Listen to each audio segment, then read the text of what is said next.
Question 14. In a survey, a number of people choose their favorite color.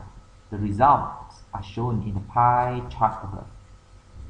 Calculate the size of the sector angle for green. As we know, the angle of a whole turn is 360 degrees.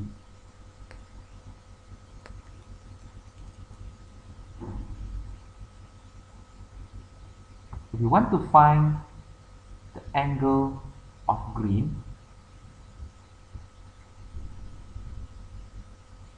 we can find the difference between the whole turn and the angle for blue, angle of red,